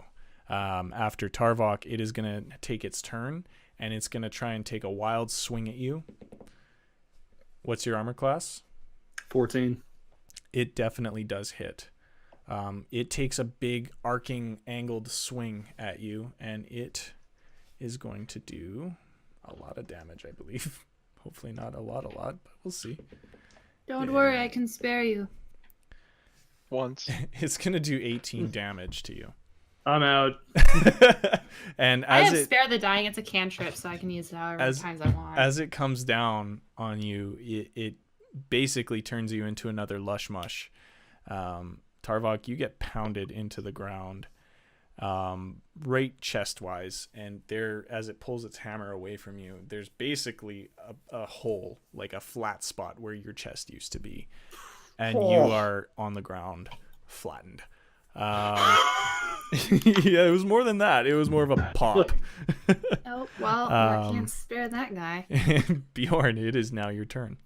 Oh, hey, look, I'm just going to attack for 21 All right. plus 6, and then my damage, 6 plus 4 is 10. All right. On its leg that isn't, like, that worked, you know, its leg. Okay, I'm going to tell you right now, it only had 6 health points. So, why don't you describe this killing blow to me, please? Sweet. I am going to use it like a bat. Okay. And I'm just going to smack his leg, and he's just going to fall into the big cliffside. I don't know how far away it is. This just looks cooler in my head. Sure. It just smacks into the cliffside, and then as it falls, it slowly poofs away. Beautiful. Yes, as it basically spirals into the rocks, you see it just shatter and poof into the cloud.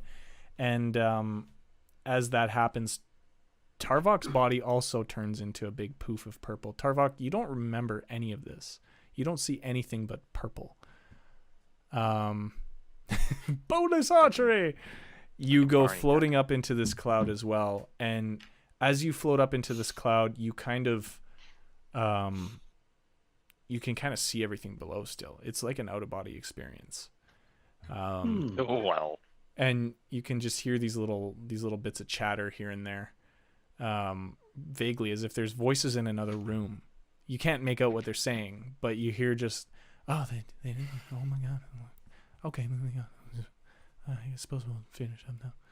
And So it's just me and Ileana now? and now you and Ileana are standing next to a very crispy Melendrach-Tim, and you see this purple cloud shift a little bit, and then a big chunk of it spirals down towards the rock wall, and then the rest of it in 2 shapes comes down and forms Lush and Tarvok. And they are suddenly standing in front of you, looking a little bit worse for wear, but they're there. Tim, some of that cloud comes down and just drapes itself into your face, like almost like a cloth over your face, and it seems to soak up into your pores and into your eyes and your nose and your mouth, and your face reforms itself again, and somehow your top hat just kind of like bounces out of nowhere and comes back and lands on your head, and then the bit of gas that hits the wall beside you guys forms a big purple door, and the door has a slider on it, almost like at one of those back alley poker places, and the slider opens up and you hear, okay, I'm going to open the door now, please. We're good, right? I'm going to ready my hammer. I'm pretty sure I died. Not exactly a small one, but yes, technically. You all did very well. I'm gonna open the door. Don't worry. I'm a friend. Please trust me. And the door swings open, and a very stout gnome walks in. He is very portly. He's got rosy cheeks, wispy blonde hair, almost Donald Trump-esque, but not as terrifying to look at. And he's got very, very deep green eyes. And he's wearing a long petticoat with 3 buttons on the front. And he's carrying a small clipboard in his hand. And he says, "Bravo! Integration, I believe, was a success. Are you all feeling okay?" I Who think are I you? felt better. I broke me bow. I'm pretty sad about it. Yes, you Let's be did honest. break your bow. That's quite unfortunate. We're gonna have to replace that for you. I'm sorry. If you'll please, I know you asked who I am. My name is Bevington. I just want you all to please just come with me. I'll show you everything, and I promise it'll all clear up, and the purple mist will fade from your eyesight. Sorry, little joke that I do.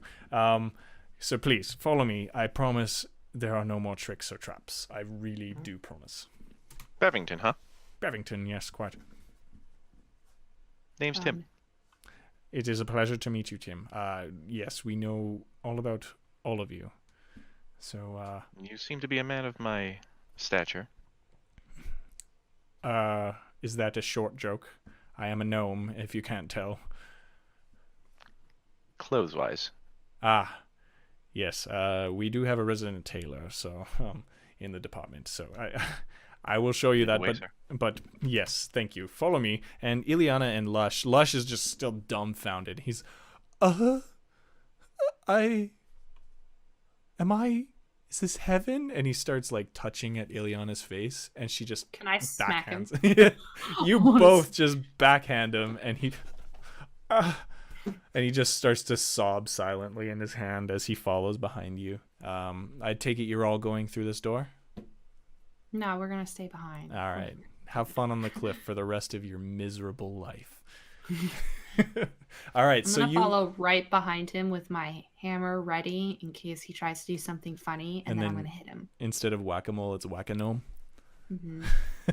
All right. So I hope he likes this 6'6" hulking man being ready to squish him.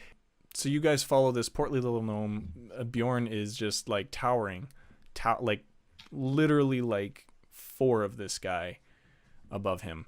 And he doesn't seem to care, honestly. He just pays you no mind. Paul is in and out of his video. There he is! And he's just whistling along as he leads you through this purple door and what seems to be in just a very neatly kept hallway. There are sconces in the wall. Each sconce is emblazoned with an etching of this same symbol that you guys have come to see so often. And the hallways are brightly lit, and as you walk along the hallway you can see different rooms, and as you kind of peek into the rooms as you walk by, you see one person at a table hammering on this purple sword, and as they're hammering it, it shatters and it turns into mist, and this person goes, ah, fuck, and they just gather the mist down and they try and form it again. You keep walking and you see somebody with a big like kennel in a room and just nothing but tentacles flapping through the edges of the kennel, and they're trying to keep it in check, and they're poking it with a cattle prod, and just various what seems to be little experiments and people at desks scribbling away and doing research as you move down this hallway. Eventually you make your way into a very large common room, it appears to be. In this common room sits one person in front of a table. You can see only their back, but it is a man, from what you can make out, a human man. He's got very gray hair from behind. It's short cropped, almost military style. And he's wearing this green petticoat, almost like it would be a dress uniform of sorts. As you walk in, Bevington just kind of clicks his heels and says, "Sir?" Let me get this voice right. Hold on. What was the voice? "Sir, I've brought the subjects." And the man kind of, with a groan, kind of leans forward and pulls himself out of his chair, turns around, and with a big smile on his face and a scar across his forehead, he says, he pulls his pipe out of his mouth, "Welcome. I hope you all will perform much better in the future. Welcome." Can I have a bit more of an explanation than the fact that you want me to do better in the future? You made me break me bow. Do you have any idea on how long I've had this thing? Or what's left of it? Look at it. So floppy. And he kind of, as he's tapping his pipe and knocking it all out, he says, "Don't worry about that. I will replace anything that needs replacing in the future. I promise. In the So like meantime- Tim's face. as you can see, luckily that is back to normal. That was quite comical. Are all me I'm sorry insides for back where they're laughing. supposed to be? Yes, they are. You should all be as you were when you joined. That is the benefits of the mist that we use. It has many functions. I'm sorry. I wish I could tell you more right now, but there's some things we need to discuss. What's your name? My name is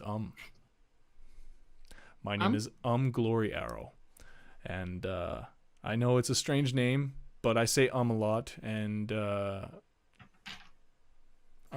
is what's stuck. I could tell you my real name, which is Sacker, but that doesn't roll off the tongue as well. And when I was in the service before, people made fun of that name. So it is. Glory Arrow at your service. I am the leader of this organization that you have half successfully entered.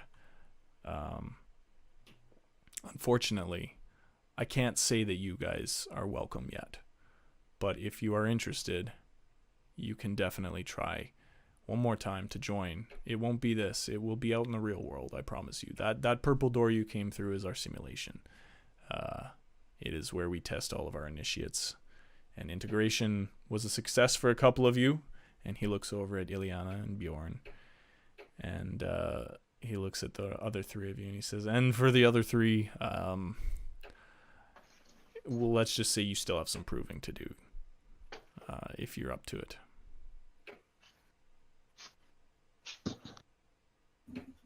Well, I don't think we have much of a choice in the matter now, do we? What happens if we say no? Then basically we use our purple mist to wipe your memory, which can have varying effects. We wipe your memory, we send you back to where you came from, and you forget that you ever found that fucking pamphlet. Now, I have my own reasons for following this pamphlet, so I'm going to try again. But if you break me bow one more time, I'm going to be cross. To be fair, we didn't break your bow. You did. Shut up. And he looks over at Melendrach-Tim. Now, the bigger question, what if we succeed? If you succeed, What's in it for me? I'll tell you this much. Let me describe our organization for you. My apologies. I should probably give you a little more context, and you'll learn more as we go. We are part of a group that is called the Maintenance Department. We dig deeper, we fight fiercer, and we work harder than everybody else to determine what is actually going on. People will call on us to be fixers. People will call on us to deal with problems, and people will call on us to cover up problems. We don't discriminate as long as it's for the greater good, because as we get these contracts, usually something comes out of it, and that's all I'm going to say. We are the maintenance department, and we have our ways of determining when work is worth it or not. So magical janitors that dress nice. I'm in. All right. So, can you bottle up the purple mist, or is it its own being? We're still working with this substance. We are working on a name even, but so far we haven't been able to fully harness it. We've only been able to basically create creatures out of other creatures and put them into this space. And we do know that the purple substance does have restorative properties. As you can tell from your companions here, your three of you. But unfortunately, those restorative properties are only at their full effect inside its own space. But they have restorative properties out here in your not space. It's still being tested. But yes, we have seen some effects. Can I have some? No, you are not in the maintenance department. But I want. You all need to still prove yourselves. Because that, let's be honest, that was a bit of a fumble. I proved myself just now. You are barely standing here, good sir. I'm not gonna argue this Barely point with you. standing, but I'm the one who did the most damage. And with that, he says, Bevington, please, can you show these folks somewhere to wash up and maybe get some rest in the meantime? I expect you all to be here in the main chamber tomorrow morning, please. And we will discuss more about what we have in store for you. And with that, Bevington says, yes, right away. Folks, please follow me. Clicks his heels again. Nice. All right. And with that, we will call it tonight. We're going to fix these issues ourselves. We're going to discuss our own purple substance that we need to work on. And we're going to come up with an assignment. For those of you that are still here in the chat, thank you for joining. We are going to have the YouTube up. We're going to have the podcast up and hopefully uploaded by the next time we're all together. I'm going to be working on that on the weekend. Thank you so much, Max and Ikosa. Thank you guys for being here and hanging out. And yes, pilot complete. Success, everybody. Good job. Hooray! Still got to apologize to everyone who's been so patient. Normally we don't have these technical issues, and we'll have it all fixed out by next week. Yeah, don't worry too much. We will figure it out. We're crafty people, and we've done a lot in the past couple weeks. So I'm really confident in this team. I'm really confident going forward because I had a lot of fun tonight. And you know what? Technical difficulties aside, I had fun. I don't know. Me too. All right. Until then, join us next Tuesday, you guys, 9 p.m. Central Time. We will all be here. We're going to be rolling the dice. We're going to discuss more about the Christmas holidays and what that holds for us as a team. And we're going to discuss the future of the Ret-Con-Artists and how you guys can participate. In the meantime, take care and have a wonderful, wonderful, wonderful evening. Okay, bye.